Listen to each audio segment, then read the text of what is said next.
ያው ለምሳሌ የግንቦት ማንፌስቶ ላይ አይተ ከሆነ ካሉት 11 ቅድመ ሁኔታዎች የመጀመሪያው ቅድመ ሁኔታ ያልተከፋፈለ እይታ ሊኖረን ይገባል ህዝባዊ እምቢተኝነትን በሚመለከት አንዳችን ህዝባዊ እምቢተኝነት ያስፈልጋል ወይም ይሰራል ይያል ሌላ ግን የፖለቲካ ኃይሉ ውስጥ ሚዲያው ውስጥ አይሰራም አያስፈልግም የሚል ኃይል ካለ የህዝባችንም አመለካከት በዛው መጠን ነው የሚከፋፈለው እና ህዝቡ ባስተሳሰብ ከተከፋፈለ ውጤታማ የሆነ ህዝባዊ እምቢተኝነትን ማካሄድ አስቸጋሪ ነው እና አሁን ያየነው ያለው እንቅስቃሴ ግን በጣም ተስፋ ሰጭና አበረታች ነው አብዛኛው ሊባል ይችላል ሚዲያ ህዝባዊ እምቢተኝነት አስፈላጊ ነው የሚለውን አስተሳሰብ ገዝቶታል ከዛም አልፎ በትጥቅ ትግል ነው ኢትዮጵያ ውስጥ ለውጥ መምጣት የሚችለው ብለው እንዲሁ በሐሳብ ብቻ ሳይሆን በተግባር ትጥቅ ትግል እየመሩ ያሉ ሰዎች እንደነ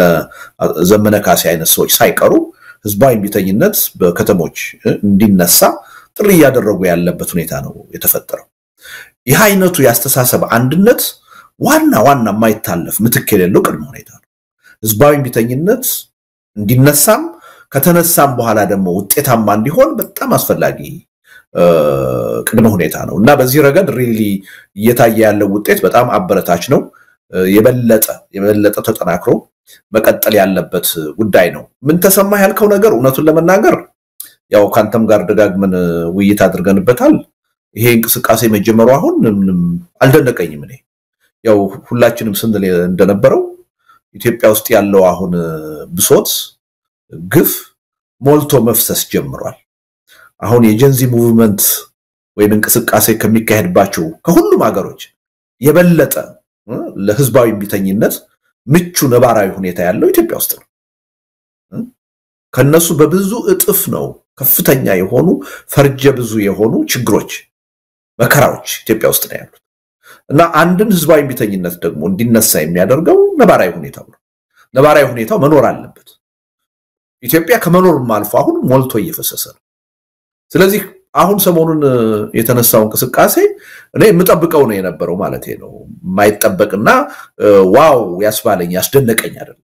የማይቀር መሆኑ ምንም ጥርጥር የለውም ለዛም ነው መሳይ ሁሉ ጊዜ ሲናገር የምትሰማኝ ሌት ተቀን እንቅልፋተን ነው እየሰራን ያለነው አሁን ምንለው ያለ ምክንያት አይደለም ይሄ ማዕበል እንደሚመጣ ጥርጥር የለም ቁም ነገሩ ግን ምንድነው ይሄ ማዕበል ሲመጣ ማኔጀብል መሆን አለበት እንዳለፉት የለውጥ ሂደቶች ማያከስረን መሆን አለበት ባፈጮሌዎች ማይጠለፍ መሆን አለበት ማይኮላሽ መሆን አለበት ውጤቱም ደግሞ ከአንድ አምባገነን ወደ ሌላ አምባገነን የሚያሸጋግረን ወይም ደግሞ ድንገት በሱዳን እንዳየነው ከቁጥጥራችን ውጭ የማይወጣ በቁጥጥራችን ስር ያለና ተቆጣጣረን የምንመራው መሆን አለበት የሚል እምነት ስላለን ነው ለተቀን እየሰራን ያለው እና አሁን ወጣቶቹ በተለያዩ አካባቢዎች ያነሱት ያለው አመጽ ከኛ እንቅስቃሴ ጋራ በቀጥታ የተያያዘ አይደለም ያው ህዝቡ ብሶቱ ገንፍሎ እየወጣ የተጀመረ ነው ህዝቡ ባይጀምረው ኖሮ እኛ መጀመራችን አይቀርም እኛ እንዲጀምረው ማድረጋችን አይቀርም ያው የተዘጋጀንበት ስለዚህ ዋናው ነገር ምንድነው እንዴት ነው እዚህ ላይ ጥንቃቄ ማድረግ ያለብን እንዴት ነው ማኔጀብል ልናደርገው የምንችለው ይሄ የሚፈሩትን በታሪካችን ደጋግመን ያየናቸው ችግሮች እንዳይደግም የምናደርገው ይሄ ህዝባዊ እምቢተኝነት እንዴት ነው በአንድ በኩል እንዳይጠለፍ የምናደርገው እንዴት ነው በሌላ በኩል ደግሞ ከቁጥጥራችን ውጭ ወጥቶ ሌላ ዋጋ አገርና ህዝብን እንዳያስከፍል የምናደርገው እንዴት ነው እና ውጤቱ ዘላቂ እንዲሆን የምናደርገው የኢትዮጵያ ህዝብ ከዚህ በኋላ ከጦርነት ከግጭት አዙሪት ወጥቶ በሰላም የሚኖር የበለጸገ ህዝብ እንዲሆን የምናደርገው እንዴት ነው በሚለው ጉዳይ ላይ የበለጠ ትኩረት ሰጥተን መስራት ይኖርብናል አይ ቲንክ የላኩትን ዶክመንት አይተኸዋል እያንዳንዷን ነገር በዝርዝር በእቅድ ህዝባዊ እምቢተኝነቱ መመራት አለበት የሚል መነሻ ሐሳብ ነው የቀረበው እሱን መሰረት አድርገን እነዚህን ጥያቄዎች በዚህ ውይይታችንን መልሳለን የሚል ግምት አለኝ ልደቱ ምናልባት ይሄ የግንቦት ምርጫ ወይስ የግንቦት ማኒፌስቶ የሚለውን ጽሁፍ ካነበብኩ በኋላ የተሰማኝ ነገር ይሄንን አሁን የተጀመረውን ህዝባዊ እምቢተኝነት ምን አይነት መልክ አለው ከዚህ አንተም ሆነ ሌሎችም ብዙዎች ከህዝባዊ እምቢተኝነት ጋር በተያዘ ሳይንሳዊም ሆነ ተሞክሮችን እየጠቀሱ የሚያቀርቡ ሙራንም ፖለቲከኞችም አሁን ያለው ኢትዮጵያ ላይ የተጀመረውን እንቅስቃሴ እንዴት ነው ቅኝቱን ማስተካከል የሚቻለው የተጀመረውስ ትንሽ አስቸጋሪ የሆኑ ነገሮችም ስላሉ ይሄንን ቶሎ ወደ ትክክለኛው መንገድ እንዴት ማምጣት ይቻላል የሚለው ነገር እንደው በተወሰነ ደረጃ እንደምናነሳ ተስፋ አድርጋለሁ ወደ ጽሁፍ ስንመጣ እንግዲህ አሁን መሬት ረገጥ አድርገዋል ባለፈው ልብ ወለድ ነው የሚለው ላይ ልብ ወለድ የሚለውን አሁን በትክክለኛው ኢትዮጵያ ላይ ካለው ጋር ትርጉም ባለው መልኩ በፊትም ያው ከኢትዮጵያ ጋር ተያያዥ ባለው ሁኔታ የቀረበ እንደሆነ ይታወቃል አሁን ግን በደንብ በቀረበ የተለያዩ መገለጫዎች ነው ጽሁፉን ያደራጀውና እስቲ 11 ቅድመ ሁኔታዎች አሉ ብለሃል እንግዲህ አንድ ህዝባዊ እምቢተኝነት በ45 ቀናት ውስጥ አንድን አገዛዝ ለማንበርከክ ከስልጣን ለማስወገድ ወደ ለውጥ እንዲመጣ ለማድረግ እንደው ሁሉም ከተስማማበትና አንድ ገጽ ላይ ካለ 45 ቀናት በቂ ናቸው በሚልም ያወጣቸው ዝርዝር ነገሮች አሉ መጀመሪያ ቅድመ ሁኔታዎቹን እንመልከት የጋራ አደጋን በጋራ መታገል የሚለው በመጀመሪያ ባንድ በቁጥር 1 ላይ አስቀምጠዋል ያ ነገር አለ ወይ አሁን የጋራ እንግዲህ ተጀምሯል በቁጥጥር ስር የሚዋል አይዋል ህብረተሰቡ ብሶቱ ፈንድቶበት አደባባይ ወጥቷል ግን ቶሎ ወደ መስመሩ ማስገባት ሊቻል ይችላል ግን ይሄ አሁን እዚህ ላይ ደርሰናል ወይ የጋራ አደጋን በጋራ መታገል የሚለው እዛ ነገር ላይ አለን አጀንዳው አንድ ነው ለጋራ አደጋ ህዝቡ ነው አደባባይ ይወጣለው ምን ይሰማል ጥሩ ጥያቄ ነው አንዱ መሰረታዊ ቅድመ ሁኔታ እሱ አሁን ኢትዮጵያ ውስጥ ባለው ተጨባጭ ሁኔታ አገዛዙ እየፈጸመ ያለው በደል በህዝቡ ላይ እየደረሰ ያለው ሰቆቃ አንዳችንን ከሌላችን የሚለይ አይደለም በቀጥታ የሚሆን በተዘዋዋሪ ሁሉንም የህብረተሰብ ክፍል የሚመለከት ነው በኑሮ ውድነት የተለየ ህብረተሰብ አይደለም የሚሰቃየው ሁሉም ህዝብ ነው እየተሰቃየ ያለው በጣም ጥቂቶች ሊኖሩ ይችላሉ በሙስና በፖለቲካ ስልጣን ላይ ሆነው በጣም በድሎት በአውሮፓም በአሜሪካም የማናየው አይነት ህይወት የሚኖሩ ሰዎች ሊኖሩ ይችላሉ ኢምንት ናቸው አብዛኛው ህዝብ ያለማጋነን 99% የሚሆነው የኢትዮጵያ ህዝብ ግን መኖር በማያስችል የኑሮ ውድነት እየተሰቃየ ነው በመልካም አስተዳደር እየተሰቃየ ነው እያንዳንዱ ዜጋ በሰላም እጦት እየተሰቃየ ነው በነጻነት ከቤቱ ወጥቶ ሰርቶ መግባት የማይችልበት ሁኔታ ነው ያለው ከፍተኛ የሆነ ጦርነት ነው እየተካሄደ ያለው የወደፊቱን ትውልድ ዕጣ ፈንታ የሚወስን አገሪቱን ከመኖር ወደ አለመኖር የሚቀይር ሊያፈራርስ የሚችል የበለጠ ዘር ጨራሽ የእርስ በርስ መተላለቅ የሚያስከትል ጦርነት ውስጥ ነው ያለው እና በኢትዮጵያ ተጨባጭ ሁኔታ አሁን ኢትዮጵያ ውስጥ ያለው ችግር እኔን አይመለከተኝም ሊል የሚችል ሰው የለም መሳይ ስለዚህ የመጀመሪያው ግንዛቤ ውስጥ መግባት ያለበት የአንድ ህብረተሰብ ችግር አይደለም የሁለት ህብረተሰብ ችግር አይደለም ኢትዮጵያ ውስጥ አሁን ያለው ችግር የእያንዳንዳችን ችግር ነው የሁሉም ህዝብ ችግር ነው የጋራ ችግር ነው ብለን መተማመን አለብን የጋራ ችግር ነው ብለን ስንተማመን የሚካሄደው ትግል የጋራ ይሆናል የሚገኘው ውጤት የጋራ ይሆናል አሁን ለምሳሌ የተማሪዎቹን እንቅስቃሴ እንይ ወይም የመምህራኖቹን እንቅስቃሴ እንይ አይደል አንድ ኢሹ ወይም ደግሞ አንድን ህብረተሰብ የሚመለከት ይዘው ነው የወጡት የደሞዝ ጥያቄ አሁን የወጣ ይሄ አንድ አመት ተማሪዎች ማገልገል አለባቸው የሚል ጥያቄ የሐኪሞች ጥያቄ እንቀጥል እንችላለን እዚህም እዛም በጣም ትንንሽ የሆኑ ኢሹዎች ናቸው እየተነሱ ያሉት ይሄ የት ያደርሰናል የሚለው ነገር በደንብ ቆም ብለን ማየት አለብን ችግሩ የጋራ ሆኖ ይያለ የሁሉም ህዝብ ሆኖ ይያለ የሆኑ የህብረተሰብ ክፍሎች ከራሳቸው ጋር የሚሄድን አንድ ጥያቄ ይዘው ስለተነሱ የት መድረስ ይቻላል ለምሳሌ የሐኪሞቹን ወይም የመምህራንን ደሞዝ ሊጨምር ይችላል ይሄ መንግስት ችግር የለበትም ገንዘብ አትሞ መስጠት ነው ሊጨምር ይችላል 100% ጨምሬላችኋለሁ ሊል ይችላል እና ያ ዘላቂ መፍትሄ ያመጣላችኋል ችግራቸውን ይፈታዋል አይፈታው ኢንፍሌሽኑ ይባባሳል 6 ወር አመት ሳይሞላ የበለጠ የኢኮኖሚ ቀውስ ውስጥ እነዛ የህብረተሰብ ክፍሎች ይገባሉ ስለዚህ ምንድነው የጋራ መሆኑን ስናውቅ አጀንዳዎቻችን ራሱ ፖለቲካዊ መሆን አለባቸው መሰረታዊ መሆን አለባቸው ስለዚህ አሁን የደሞዝ ጥያቄ የኮራፕሽንን የመታገል ጥያቄ እንደሱ አይደለም መሆን ያለበት በቃ ይሄ አገዛዝ በተለይም ይሄ ጠቅላይ ሚኒስትር በስልጣን ላይ እስካሉ ድረስ ከቀውስ ወደ ቀውስ ነው የምንሸጋገር ከመኖር ወደ አለመኖር ነው የምንሸጋገር ስለዚህ ጥያቄያችን ምንድነው መሆን ያለበት ከጦርነት መቆም አለበት ጦርነት እንዲቆም ደግሞ የግፍ አገዛዝ መወገድ አለበት ኢትዮጵያ ውስጥ የግፍ አገዛዝ እንዲወገድ ደግሞ አዲስ የሽግግር ሂደት ያስፈልጋል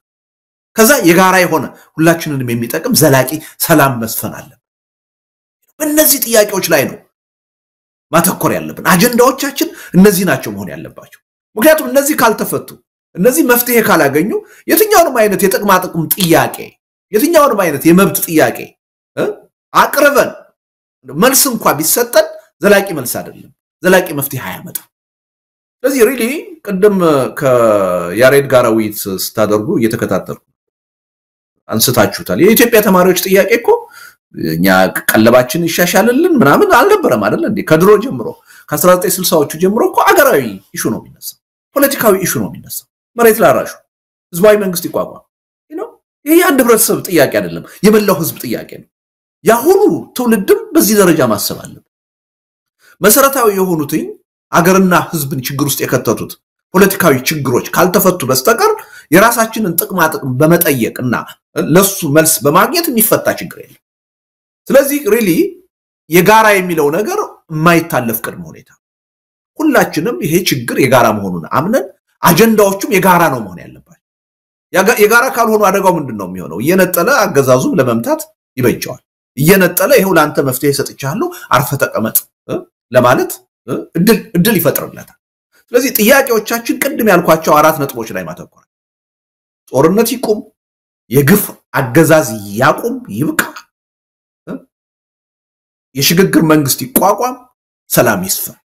የኢትዮጵያ ህዝብ ቀዳሚ አጀንዳዎች እነዚህ ናቸው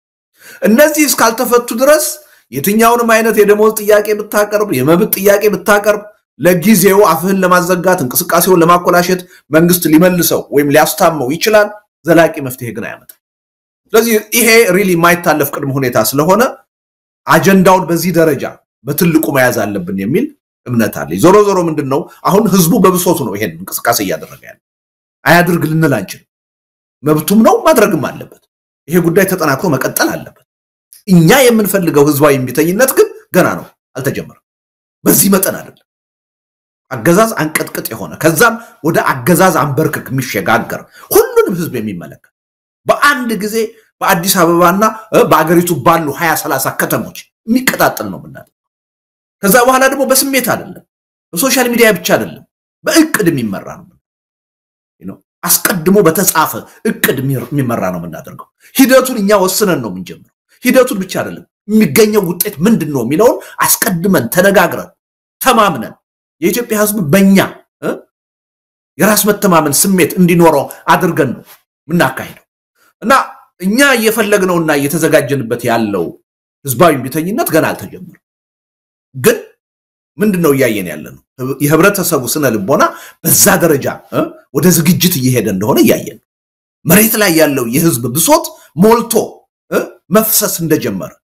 ስለዚህ ወደፊት ለምናስበው ህዝባዊ እምቢተኝነት ጥሩ የሆነ መደላደል ነባራዊ ሁኔታ እየተፈጠረ እንደሆነ ያየን ይሄ ሰየው የሚያስብል መቀጠል ያለበት ነው እኛ የምናስበውና የኛ እጅ የሚኖርበት ሰላማዊ ህዝባዊ እምቢተኝነት ግን ገና አልተጀመረም እየተዘጋጀንበት ለሱ አስፈላጊ የሆኑ ቅድመ ሁኔታዎችን እየሰራን ነው ልደቱ አሁን ሌሎቹ 10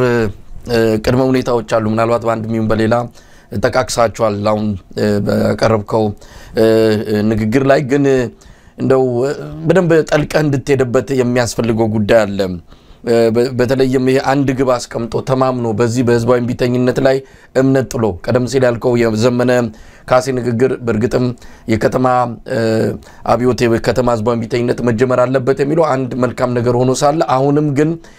ከአገዛዙ በአጠቃላይ በኢትዮጵያ ህዝብ ካለው ሁኔታ ተጨባጭ ሁኔታ ተነስተው በዚህ ትግል ላይ ፈራተባ የማለት ለውጥ አመጣም የማለት ነገር አሁንም አለ ይሄንን ለማምጣት ምን ያህል ጊዜ መጠበቅ አለበት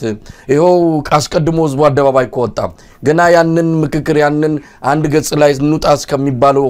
ጊዜ ድረስ ብዙ ነገር ሊያልፍብን ይችላል ከጋሪው ፈረሱ እየቀደመ በደንብ ማንቆጣጠረው ህዝባዊ እምቢተኝነት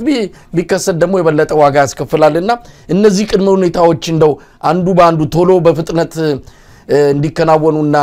አንዱ ባንዱ ላይ በደንብ እንዲሰራበት ለማድረግ ምንድነው መደረግ ያለበት ጊዜ እየሰጣችሁም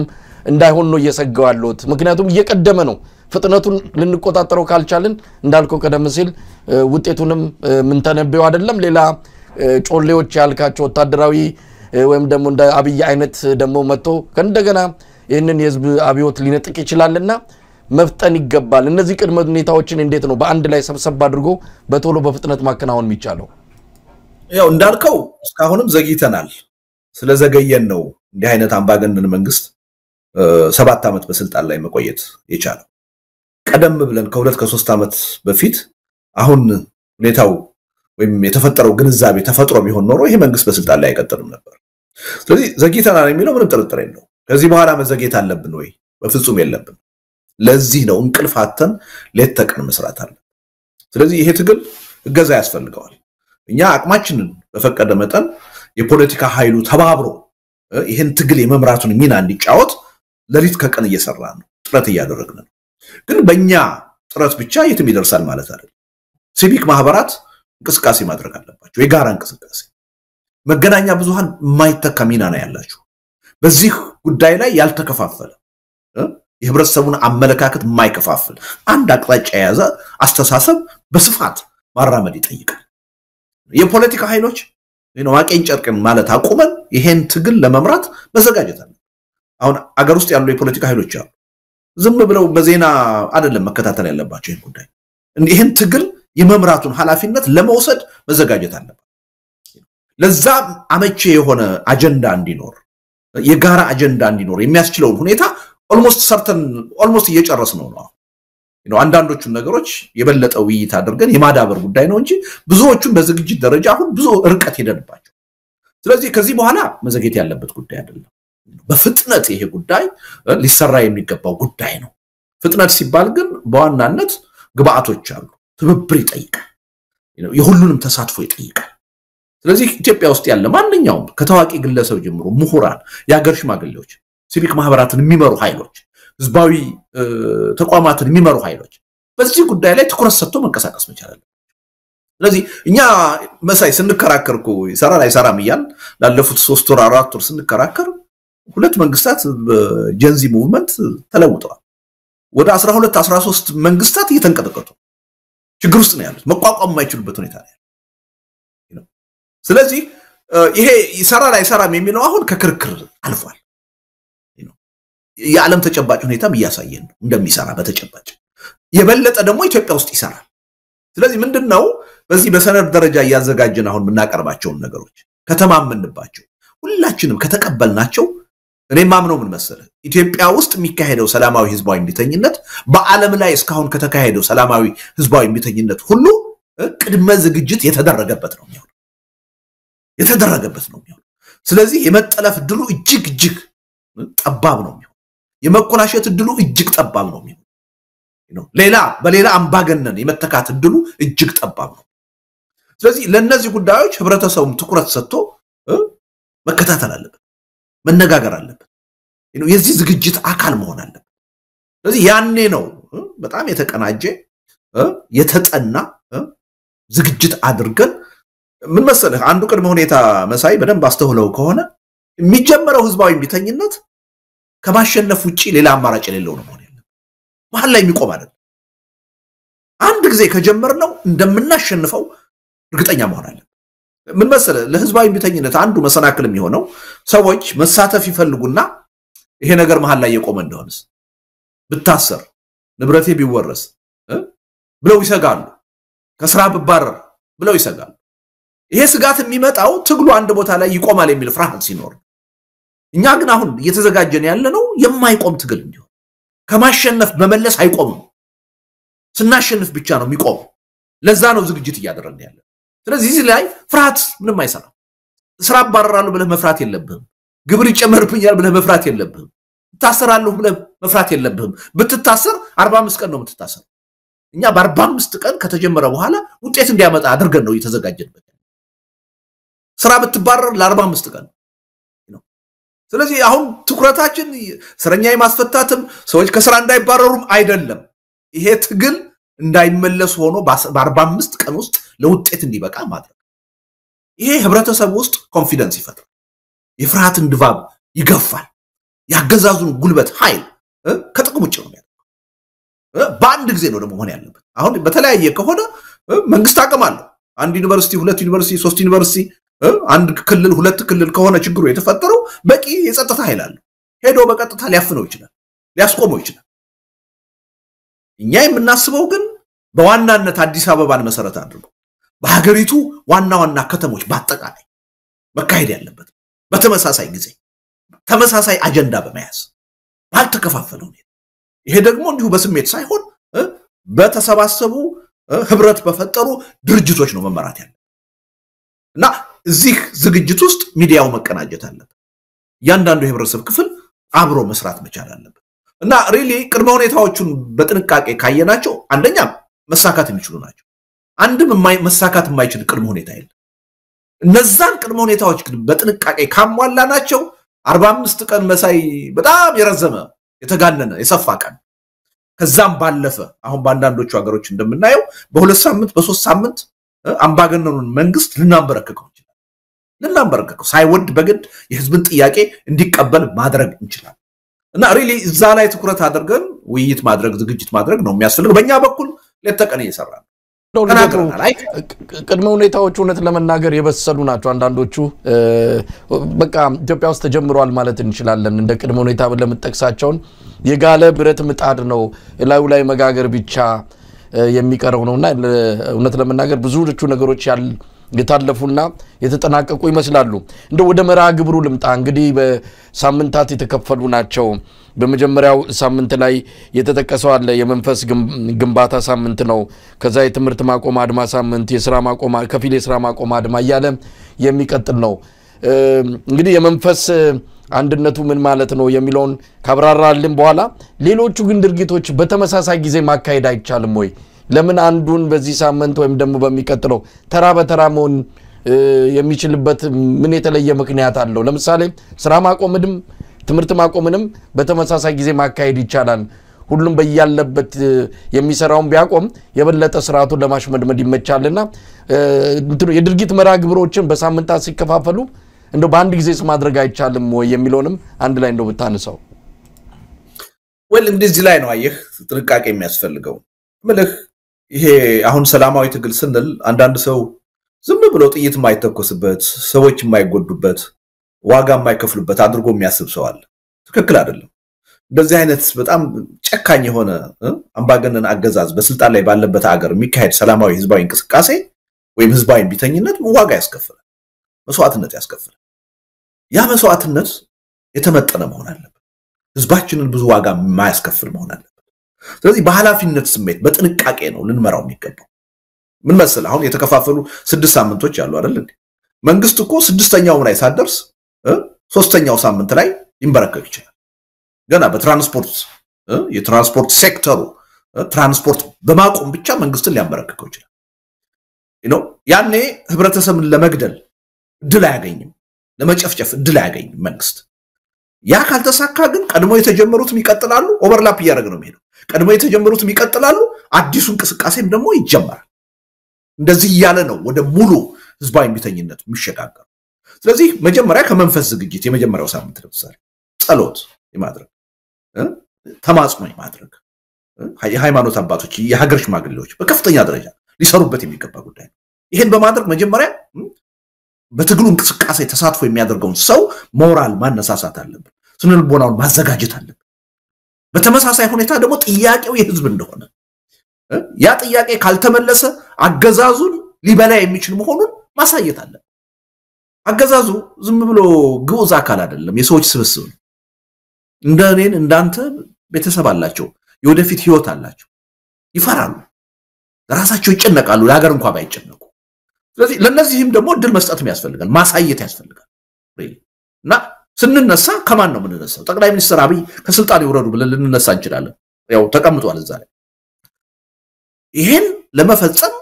ብልጽግና የሚባለው ፓርቲ ኃላፊነት አለበት በነገራችን ላይ ይሄ ጠቅላይ ሚኒስትር አብይ ይሄን አገሪቱን አሁን ከመኖር ወደ አለመኖር እየቀየሩ ያሉት ሰው የሚሊዮን ህዝብ ደም በእጃቸው ያለበት ይሄ ሰው እንደማንኛውም ከ547 የፓርላማ አባል እንደ አንድ የፓርላማ አባል ናቸው በአንድ ወረዳ ህዝብ የተመረጡ ሰው ናቸው በህዝብ የተመረጥኩ ነኝ እስከ 5 ዓመት ድረስ መግዛት አለብኝ ማለት ካለበት ብልጽግና ፓርቲ ነው ያን ሊል የሚችለው ተመርጧል አልተመረጠም ሌላ ጉዳይ ሊል የሚችለው ብልጽግና ፓርቲም ያን የማለት መብት የሚኖረው በህግ በተቀመጠው መሰረት ህዝቡንና አገሩን ባግባቡ እስከ አስተዳደረ ድረስ ብቻ ስለዚህ አሁን የመጀመሪያው እርምጃ ብልጽግና ፓርቲ ይሄ የህዝብ ማዕበል መጥቶ ጠራርጎ እንዳያስወግደው እንዳይበላው ከፈለገ በህግ የተቀመጠውን መብትና ግዴታውን ተጠቅሞ ጠቅላይ ሚኒስትሩን ከስልጣን ማውረድ አለ ይችላል በቀላሉ በ10,000 ፔቲሽን ማስፈረም ይቻላል በአንድ ወረዳ ህዝብ በተመረጡበት በበሻሻ ህዝብ ይሄን ማድረግ ካላስፈለገ ወይም ካልተቻለ ፓርላማው ተሰብስቦ በአንድ ቀን ከስልጣን ሊያወርዳቸው ይችላል ብልጽግና ፓርቲ ማዕከላዊ ምክር ቤቱ በአንድ ቀን ተሰብስቦ ይሄን ሰውዬ ማውረድ ይችላል ካወረደ በኋላ ብልጽግና ፓርቲ የህዝቡን የመብት ጥያቄ ተቀብሎ የችግሩ ብቻ ሳይሆን የመፍትሄው አካል ሊሆን ይችላል ይሄን እድል መስጠት አለብን ማሳየት አለብን መጀመሪያ ቆም ብለው እንዲያስቡ ይሄን ካልተቀበለና ካላደረገ ግን እሱ ላይ ይመጣል ተጠያቂነቱም እሱ ላይ ይመጣል ሲጠረግም በዚህ ማዕበል ዋና ሰለባ የሚሆነው አጠቃላይ ብልጽግና ፓርቲ እንደማዋቅር ስለዚህ እነዚህ ነገሮች በጊዜ በተከፋፈለ ሁኔታ አቅዶ መስራቱ ጥቅም አለው ከሁሉም በላይ ግን እኛ ይሄን ህዝባዊ ቢተኝነት የምናደርገው በመንግደለሽነት አይደል ለህዝብ ደህንነት ብለን ነው ብዙ ሚሊዮኖች እንደገና እንዳይገደሉ ለማድረግ ነው እንዳይሰቃዩ ለማድረግ ብለን ስለዚህ በዚህ የትግል ሂደት ሊከፈል ስለሚገባው መስዋዕትነት ከልብ መጨነቅ አለብን ከልብ ማሰብ አለብን በታሪክ ብዙ ስህተቶች ኢትዮጵያ ውስጥ ተሰርተዋል እኛ ግን ኃላፊነት ይሰማናል እና የሚከፈለውን መስዋዕትነት በተቻለ መጠን ዝቅተኛ ለማድረግ በጥንቃቄ መስራት ያለብን ነገር መስራት አለብን ለዛ ነው በአንድ ጊዜ ከፍተኛው ደረጃ ላይ መጀመሩ የራሱ ችግር አለ አላስፈላጊ የሆነ ዋጋ ህብረተሰቡ ሊያስከፍል ይችላል ስለዚህ ነገሮችን በየሂደቱ እየገመገምን አንድ ሳምንት የምናደርገው ነገር ላይ ለማሰናከል መንግስት የሚያደርገው ነገር ይኖራል ለዛ አስቀድመን እየተዘጋጀ አንደኛው ላይ ካልቻን ሁለተኛው ላይ ይተሻገር ሁለተኛው ላይ ካልቻን ሶስተኛው ላይ ይተሻገር በሂደት መጨረሻ ላይ በፍጹም ሊቋቋመው የማይችለው ህዝባዊ ቢተኝነት ይቀጣጣላል ግን ግራጁዋል ማድረጉ በተለይ ከሁሉም በላይ ዞሮ ለሰው ህይወት ነው ይሄን ትግል የምናደርገው ለህዝቡ ደህንነት ነው ስለዚህ አላስፈላጊ የሆነ ደም መፋሰስ ኢትዮጵያ ውስጥ እንዳይመጣ ሊከፈል የሚችለው መስዋዕትነት በጣም የተወሰነ እንዲሆን ጥረት ማድረግ አለብን በኃላፊነት ስሜት መስራት አለብን እና የዛ ማሳያ ነው ማለት ነው እንደ የፈለገው ይምጣ ዝም ብሎ ድብልቅልቁ ባንድ ጊዜ ይውጣ ማለት እኔ ከኛ የሚጠበቅ አይመስለኝም ማለት ነው ልደቱ እንግዲህ በዚህ ከግንቦት ምርጫ ይልቅ የግንቦት ማኒፌስቶ ነው ለኢትዮጵያ የሚጠቅመው በሚለው ጽሁፍ ላይ እንግዲህ ብዙ ነገሮችን አንስታል በስድስቱ ሳምንት በየጊዜው መደረግ ያለባቸውን ከቅድመ ዝግጅቱ ቀጥሎ ያሉትን ማንስታል እንደዚሁም ስልቶችንም እንደዚሁ ጠቅሳል ምናልባት ስለ ኃይል አጠቃቀምን በተመለከተ እንግዲህ ህዝባዊ ቢተኝነት ሲባል ህዝባዊ አመጽ አለ በመላው ዓለም የሚካሄዱትና እርምጃ ይወሰዳል መቼም የተቆጣ ማህበረሰብ በመንግስት ንብረቶች ላይ መኪኖች ላይ እንዲህ አይነት እርምጃ በመውሰድ የኃይል እርምጃ አመጽም ሲባል አመጽ ብሎ እንደው እርምጃ የሌለው ነገር ልናስብ አንችልም አመጽ ከተባለ እርምጃዎች አሉ ይሄን በተመለከተም በጽሁፍ ላይ ያስቀመጥከው አለ መቼ ነው ታዲያ ያመጽ ቢጀምረው እንግዲህ ከዚህ ከጸጥታ ተቋማትም ጋር በተያዘ አሁን በስልጣን ላይ ያለው መንግስት በራሱ አምሳል የፈጠረው የጸጥታ ተቋም ነው ያለው መከላከያውም የፖሊስ ኃይሉም ደህንነቱም ስለዚህ እነዚህ ኃይሎች ነገ ከነጎዲያ ለህዝብ ጥያቄ ባይሰለፉና ህዝብ ላይ እርምጃ ቢወስዱ ህብረተሰቡንም እየተመታ እየተገደለ ነው አመጹን ወይም ደግሞ ህዝባዊ ቢተኝነቱ የሚቀጥለው ወይስ ምንድነው ማድረግ ያለበት ምክንያቱም በጽሁፍ ላይ ተጠቀስከው አለ ራስን ምንድነው ከቀዳሚ የኃይል እርምጃ መቆጠብ ለመንግስት የጸጥታ ኃይሎች ተገቢውን አክብሮት ማሳየት የሚልም ነገር አንስታል ምናልባት እየታወቀ ነው የአብይ አህመድ አገዛዝ ወታደራዊም ሆነ የጸጥታ መዋቅሩ ጭፍናቸው የአብይን ስልጣን ማስጠበቅ እንጂ ለህዝብ ጥያቄ ደንታ እንደሌላቸው ያየን ነው በተደጋጋሚ ከዚህ አንፃር ይሄ ነገር ያስኬዳል ወይ ነባራዊ ሁኔታ መሬት ላይ ያለው ሁኔታ ያሳያል ወይ ይሄ ካልሆነስ ምን መደረግ አለበት ሚለውን በጽሁፍ ላይ በተወሰነ ደረጃ ተመልክተከዋል እስቲ ለተመልካቾችም እንደው ብታብራራ አሁን እሱም ብሎ ጽሁፉ ቢያቆም አሁን ያልከውን ጥያቄ ማንሳት ተገቢ ይሆናል እሱም ብሎ ግን አያቆም ምክንያቱም አሁን ያልከው ግምት እኛም ጋር ይሄ መንግስት አምባገነን መንግስት ነው ለህዝብ አክብሮት የሌለው ህዝብን የሚንቅ መንግስት ነው ለህዝብ ደህንነት የሚጨነቅ አይደለም ጨካኝ መንግስት ነው ስለዚህ ምንለውን በቀላሉ ይቀበላል የሚል የዋህነት የለም ስለዚህ ወዲያውኑ ህዝባዊ ቢተኝነቱ ሲጀመር ወደ ኃይል እርምጃ ሊገባ ይችላል በእኛ በኩል ግን እድሉን መስጠት አለበት ማሳየት አለበት በመንግስት በኩል ህገወጥ የሆነ የኃይል እርምጃ መውሰድ እስካልተጀመረ ድረስ ምናካሄደው እንቅስቃሴ ሰላማዊ ይሆናል ምናካሄደው እንቅስቃሴ ነገር ግን አሁን ካለው ተጨባጭ ሁኔታ አንተ እንዳልከው ይሄ መንግስት ባህሪ በዛ ይቀጥላል ብለን ለመደምደም የሚያስችልናል ወደ ኃይል እርምጃ መሄዱ ማይቀር ወደዛ የኃይል እርምጃ መሄድ ከሆነ ግን ማንንም አይደለም በዛ የኃይል እርምጃ ምክንያት ህብረተሰቡ ለሚወስደው አጸፋዊ እርምጃ ማንንም ተጠያቂ አይሆንም አገዛዙ ነው ተጠያቂ በመንግስት በኩል አንድ ሰላማዊ ህዝባዊ እምቢተኝነት ሲቀጣጠል አንድ መንግስት ማድረግ ያለበት አካሄዳል እሱን ተከትሎ መንግስት እስከ ሄደ ድረስ ትግሉ ሰላማዊ መሆን አለ ነገር ግን ስልጣኔ አደጋ ውስጥ ሊወድቅ ነው ብሎ ወይም ደግሞ የህዝቡን ጥያቄ ሁሉ ጊዜ እንደሚፈርጀው መንግስት የመገልበጥ ምናምን የሚል ሰበብ ወይም ታርጋ እየለጠፈ ሰዎችን ማሰር በሰዎች ላይ እርምጃ መውሰድ ሲጀምር ግን አጸፋ ሊመጣ እንደሚችል ከህዝብ ማወቅ አለበት በግልጽ መነገር አለበት እዛ ሰነድ ላይ ተነግሮታል ህዝብን መግደል ማሰር ከጀመረ ህዝቡ ራሱን የመከላከል ተፈጥሯዊ መብት አለ ህገ መንግስታዊ መብት አለ ስለዚህ ያጸፋ እርምጃ ይወስዳል ተቀሽዋለሁ እዛ ላይ ይሄ ሰላማዊ ህዝባዊ እምቢተኝነት ማለት ይሄ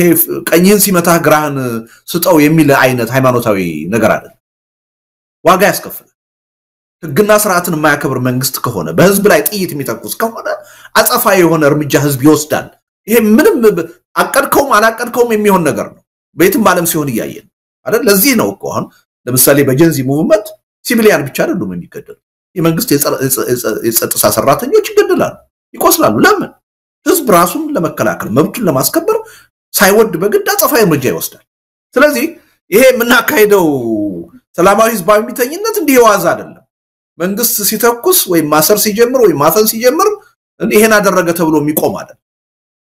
ህዝብ እስከመጨረሻው ድረስ መንግስት በህገወጥ መንገድ እስከሄደ ድረስ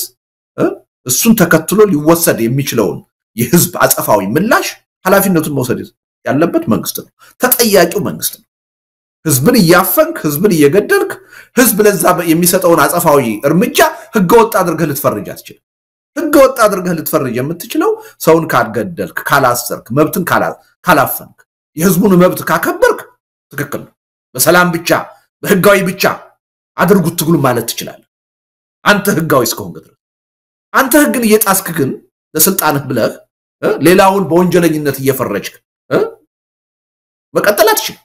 ይሄን በግልጽ ነው ማወቅ ያለበት መንግስት ስለዚህ ይሄን ነው እየነገርን ያለነው መጀመሪያ ላይ ግን በኃላፊነት ስሜት ሂደቱን መጀመር አለበት ህዝቡ ወደ አደባባይም ሲወጣ በፍጹም ሰላማዊነት ነው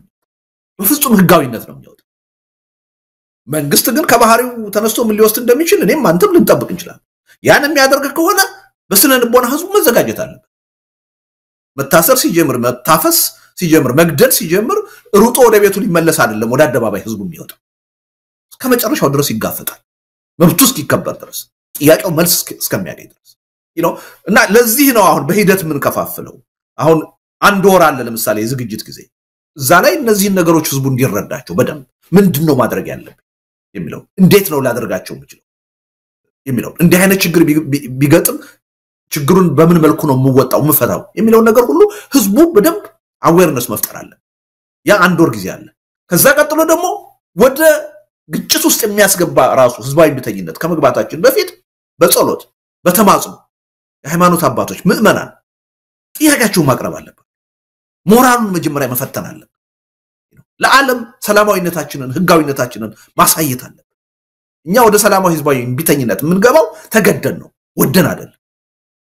አገዛዙ በኃይል ካልገዛዋችሁ እያለ ከአንድ ጦርነት ወደ ሌላ ጦርነት እያሸጋገረ ህልውናችንን ጥያቄ ውስጥ ስላስገባው ወደን አይደለም ተገደን ነው የሚለውን ነገር የዓለምም ህዝብ የኢትዮጵያ ህዝብ እንዲያዩ ማድረግ አለ ስለዚህ እነዛ ፕሮሰሶች አስፈላጊ ናቸው ጉልበት የሚሰጡን አቅም የሚሰጡን ናቸው መስዋዕትነቱን በከፍተኛ ደረጃ የሚቀንሱ ናቸው እና ይሄ መታወቅ አለበት በመንግስት መዋቅር ውስጥ ያለ የጸጥታ ኃይል ሁሉ በቀጥታም ይሁን በተዘዋዋሪ ከህዝቡ ትግል ጎን ካልቆመ ዋጋ ይከፍላል ሰላማዊ ትግል ስለተባለ ዋጋ አይከፍልም ማለት አይደለም ይከፍላል በየትም ሀገር የሚሆን ነገር ነው ኢትዮጵያ ውስጥ የሚመጣው ነገር ይሄን ነው ይዞ የሚመጣው እና ህብረተሰቡ ይሄን ማወቅ አለበት በዚህ ደረጃ በቂ የሆነ የስነልቦና ዝግጅት ያስፈልገዋል ለማለት ነው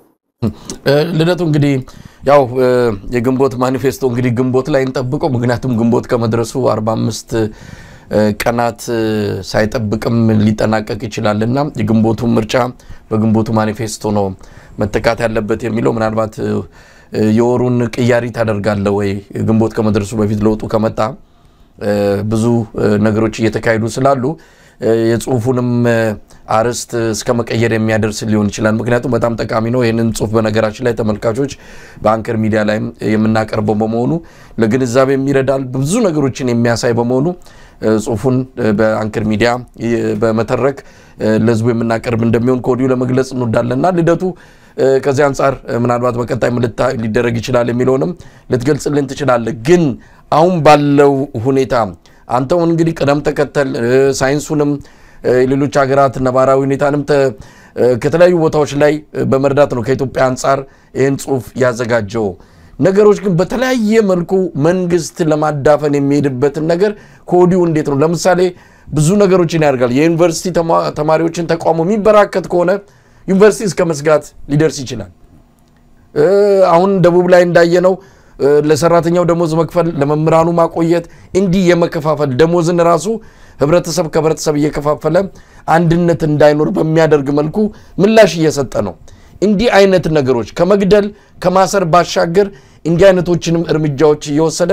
የመጣውን የህዝብ ተቃውሞ ለማዳፈን ለማሰልቸት እንግዲህ የኢትዮጵያ ህዝብ ከእጅ ወደ አፍ ነው ኑሮ አንድ ቀን ስራ ቢቆም አንድ ቀን የሚበላው ቢያጣ በሁለተኛው ቀን ራቡ አስገድዶት ወደ መንግስት ግር ስር እንዲገባ ሊያደርገው ይችላልና እነዚህ ነገሮች ሁሉ ከግምት ገብተው ነው ህዝባዊ ቢታይነቱ የሚካሄደውና እዚህ ላይ ምን ማለት ይቻላል ነው በተወሰነ ደረጃ የመንፈስ ዝግጅት የተለያዩ ዝግጅቶች ስለሚያስፈልግ ነው ልደቱ ልክነ መሳይ አሁን ያልከውን ጥያቄ ሁሉ ሰነዱ ይመልሳል አሁን ለምሳሌ በመጨረሻ ላይ ያነሳው ነገር አለ አይደል ሰው በልቶ ማደር አለበት መስራት አለበት ይሄ ጥያቄ እንዴት ነው የሚመልሰው ሰነዱ በደንብ ይመልሳል አስቀድሞ መካሄድ ያለበት ዝግጅት ምን አይነት ዝግጅት እንደሆነ በደንብ ተዘርዝሮ ነው የቀረበው አንድ ሁለተኛ ያልተጠበቁ ነገሮች ሊመጡ ይችላሉ እኛ እንዳሰብነው አሁን ይሄ 6 ሳምንቱ ወይም የ45 ቀኑ ህዝባዊ ቢተኝነት ባሰብነው መልኩ ላይሄድ ይችላል አይደለ መንግስትም ለራሱ ህልውና ሲል የሚፈጥራቸው ችግሮች አሉ የሚሄድባቸው መንገዶች አሉ ሰነዱ ላይ በግልጽ ተቀምጧል ያሰብናቸውን ነገሮች ባሰብናቸው መልኩ እንዳይሄዱ የሚያደርጉ እንቅፋቶች ሊመጡ ይችላሉ ለነዛ ሁሉ አማራጮች አስቀድመው ነው መዘጋጀት ያለው ዝም አሁን ይሄ ማንፌስቶ በይፋ ለመንግስትም ለህዝብም የሚቀርብ ነው ለሃይነቱ ዝግጅት ግን ደግሞ የፖለቲካ ስራ ነው የምንሰራው ለመንግስትም ለህዝብም ቀድሞ የማይገለጽ ችግሮች መሃል ላይ ሲገጥሙን ግን ያን ለመፍታት የሚያስችሉ በሚስጥር ምን ይዛቸው ጉዳዮች ነው እንደ ሁኔታው እንዳስፈላጊነቱ ወደ መድረክ ምናመጣቸው ለዛ የፖለቲካ ኃይሎቹ መዘጋጀት አለበት እሱ ነው እየተዘጋጀን ያለነው እንጂ ነገሮች ባሰብናቸው መልኩ በቀላሉ ይሄዳሉ ብለን አንድ ቅድ ብቻ አስቀምጠን አንቀመጥ አመራር ራሱ አገር ቤት ትግሉን የሚመራው ኃይል ችግር ሊገጥመው ይችላል ተጠራርጎ ሊታሰር ይችላል ያን እንዴት ነው ብናደርገው ምን አይነት የአመራር መተካካት ወይም ጠገግ ነው መጀመሪያ መፍጠር ያለው አመራሮች ሲታሰሩ የማይቆም ትግል መሆን አለ ምንም ነገር መንግስት ሲያደርግ የማይቆም ትግል በቃ ካላሸነፈ በስተቀር የማይቆም ትግል መሆን አለበት ለዛ በሚበቃ መልኩ ነው ዝግጅት የምናደርገው ስለዚህ እያንዳንዱ ነገር በጥንቃቄ ነው እዛ ሰነድ ላይ የተቀመጠችው ምን ቢገጥም ምን እናደርጋለን እና እሱ ላይ ግልጽ መሆን አለበት ግን ይሄ በይፋ ያው ምናካሄደው ትግል ሰላማዊ ነው ህጋዊ ነው ሰላማዊ ህዝባዊ ቢተኝነት ማካሄድ መብት ነው ዓለም የተቀበለው መብት ነው ስለዚህ ይሄ በአደባባይ ነው ምናውጀው በድብቅ አይደል ነገር ግን ደግሞ የፖለቲካ ኢንትሪክ አለ በጣም አስቸጋሪ አገዛዝ ነው በስልጣን ላይ ያለው ተንኮለኛ ነው ገንዘብ ሊበትን የሚችል ነው ጥቅም ሊያከፋፍል የሚችል ነው ስለዚህ ያን ሂደት ለማደናቀፍ የማያደርገው ጥረት እኛ ቀድመን ማሰብ አለብን ተከታይ አይደለም ነው ቀድመን አስበን ተዘጋጅተን ይሄን ቢያደርግ ይሄን እናደርጋለን የሚለውን ነገር በዝርዝር ይዘን ነው ወደዛ ትግል ውስጥ መንገድ በዛ መጠን ነው እየተዘጋጀን ያለነውና ያለ ምክንያት አይደለም ምምልህ አሁን እኛ ባሰብነው መልኩ ይሄን ህዝባዊ ቢተኝነት ካስነሳ ነው እኔ ምናልባት በአለም በከፍተኛ ዝግጅት የተካሄደ ህዝባዊ ቢተኝነት ነው የሚሆነው በከፍተኛ ጥንቃቄ የተካሄደ ህዝባዊ ቢተኝነት ነው ይሄ ደግሞ ውጤቱን ይወስናል ውጤቱን መልካም ያደርጋል ያሰብነው ነገር የማሳካት እድሉን ሰፊ ያደርጋል